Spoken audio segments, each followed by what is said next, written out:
Hi, and welcome to another episode of Pine Hill Cooking. Today we're going to do fast and easy baby back ribs.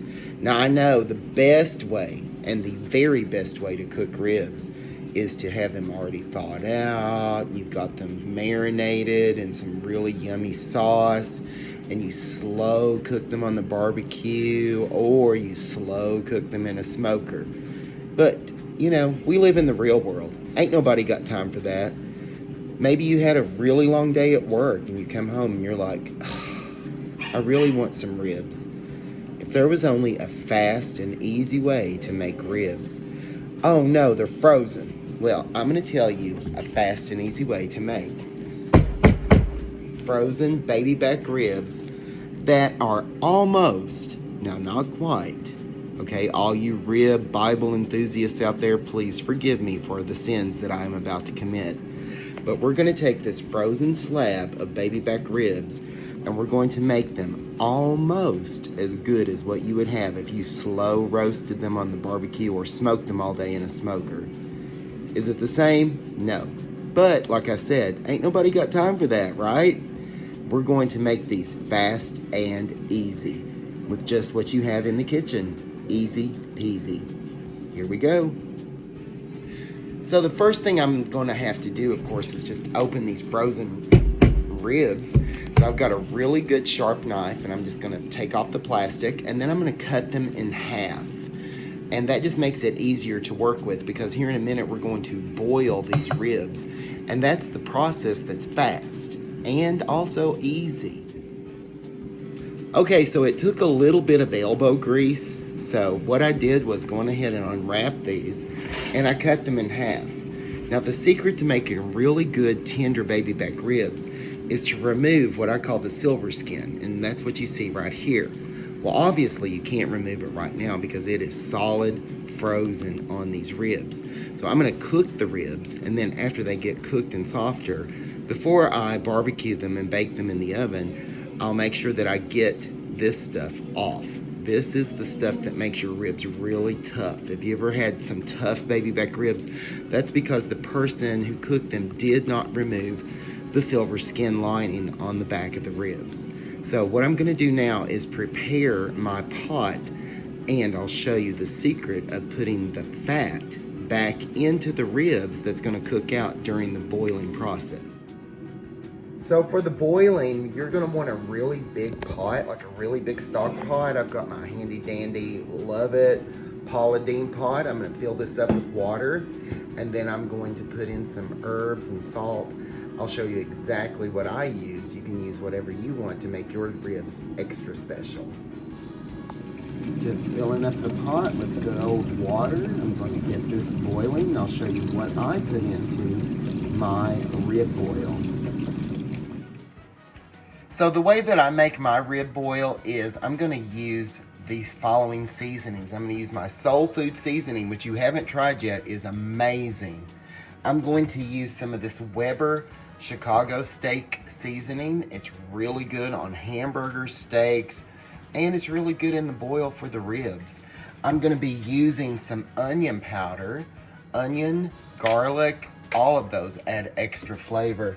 And then finally, I'm going to be using some MSG. I know MSG has gotten a really bad rap, but just a little bit goes a long way in making these ribs awesome. So what I'm going to do, I'm not going to use much MSG. I usually just sprinkle it in my hand, so I'm just going to give it a good little dose, probably about a teaspoonful of MSG, and I'm just going to put that right in the water. It's right here underneath me. Now as far as the rest of the things, I'm going to be using my 2 tablespoon little measuring thing, and I'm going to put in 2 tablespoons of the Chicago Weber seasoning. Just put that in the pot. Then I'm going to put in 2 tablespoons of onion powder.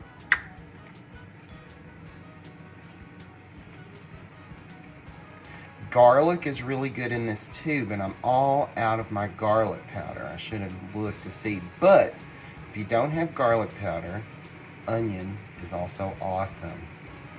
Put that right in the water.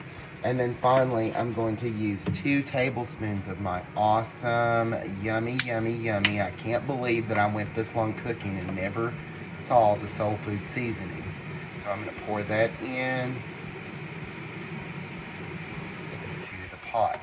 Now, if you don't have onion powder, minced onion, let me show you what I'm talking about. Minced onion works really good as well, and it's just little dried up onions, sort of like what you get at McDonald's.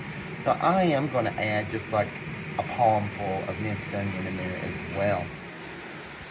Okay, so I'm just going to give this a little stir. These are all the spices, the onions that I put into my boil. I've got the water heating up on high. And then I'm just going to take my ribs, still frozen, and I'm just going to put them in the pot. And we're going to let this boil. After it comes to a boil, you want to make sure that it boils for about 30 minutes. So like I said, I'm just going to take the ribs, I'm just going to put them down in there. And this is the whole reason why I took the time to cut these ribs in half, because we want to get them fully submerged. So now I have my rib boil going. I'm going to let that cook. After it comes to a boil, I'm going to time it. I will look at the clock as soon as it comes to a boil. I'm going to let that cook for about half an hour. If it doesn't look like it's completely done, then I'll give it another 5-10 minutes. But usually within half an hour, those things will be done.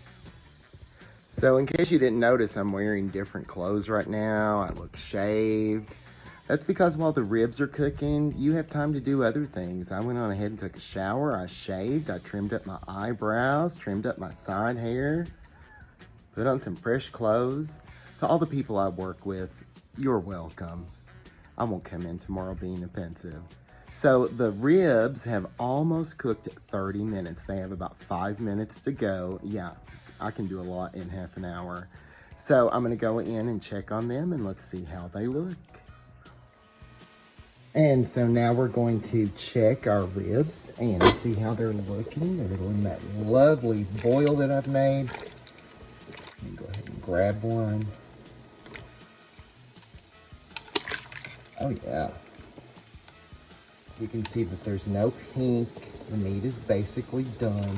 There's that silver skin, and that's what we're going to take care of next. So now I'm going to take them out of the boil. I'm going to plate them, let them cool for just a few minutes so that I can actually touch them.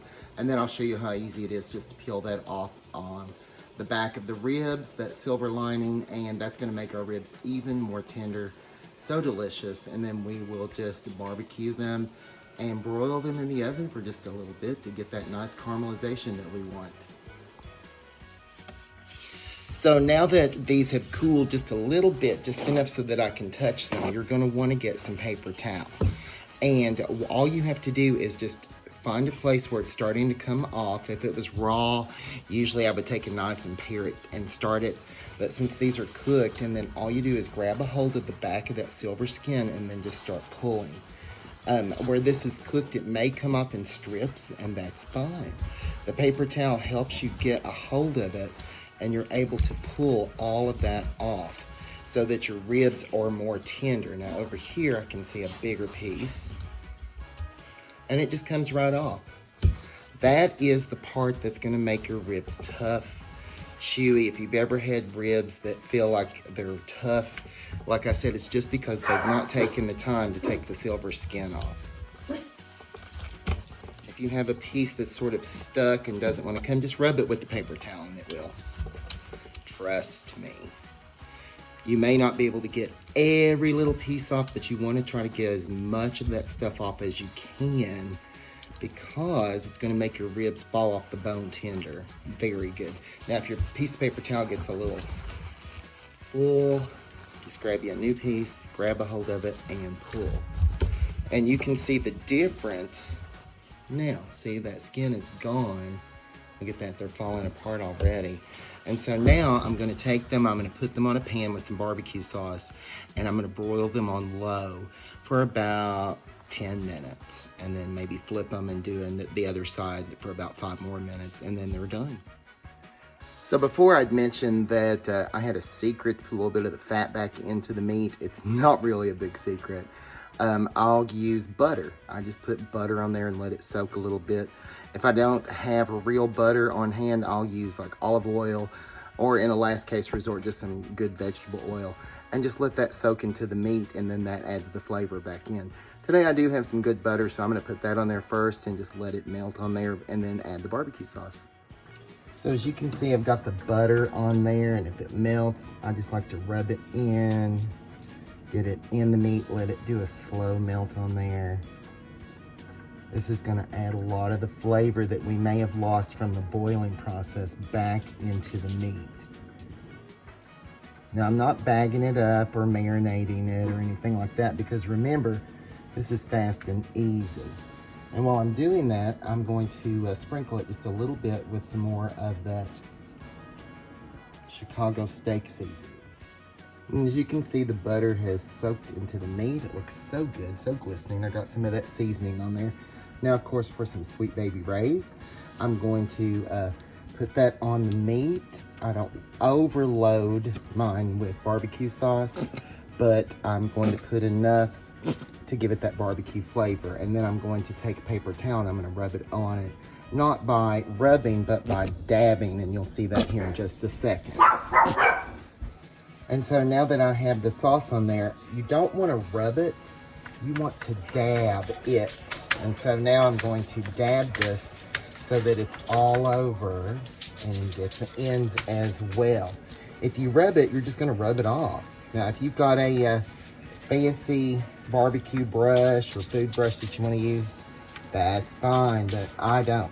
I just use a piece of paper towel. Okay? And then I'm going to put this in the oven on a low broil for about 10 minutes, and then I'm going to flip it and do the same thing to the other side and let it go for about 5. Now, since we're talking about fast and easy, while that is broiling in the oven, I'm going to show you this really cool thing that I found.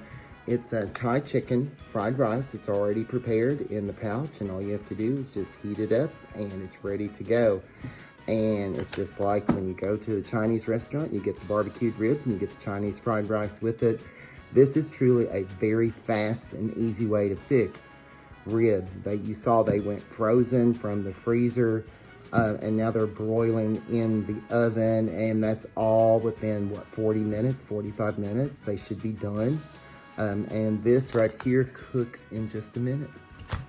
Easy. Oh, and if you're wondering where I found this at Big Lots in Hazard. So, and the ribs are on sale still at United Grocery as of this date, which was the 5th of February 2003.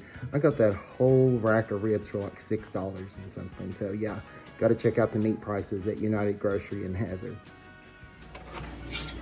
Okay, so those have been broiling on low for about 10 minutes, and you can see that the barbecue sauce is in there really good. I'm gonna flip them. And I'm gonna do the same thing to the other side. I'm gonna put barbecue sauce in there. Look at that, the bones are already coming out. And just dab it on there, and I'm gonna put them back in there for another 5 to 10 minutes on low broil. And here we go. Here's the final product. We have the ribs, nice caramelization on there with the barbecue sauce. I like to have this with that rice that I showed you earlier. It cooked up really well in the microwave, very fast. And I also like to pair this with some sliced green olives and pimentos. I sprinkled all of this with bacon bits. And this right here is a complete delicious meal, very fast, very easy. And hopefully you will try it and enjoy. So thanks for watching another episode of Pine Hill Cooking. I really like it when you stop by the kitchen and let me share some cooking tips with you. I hope that you enjoyed this recipe. Let me know how it turns out if you try it at your own house. Everybody have a good day and an excellent week. Bye.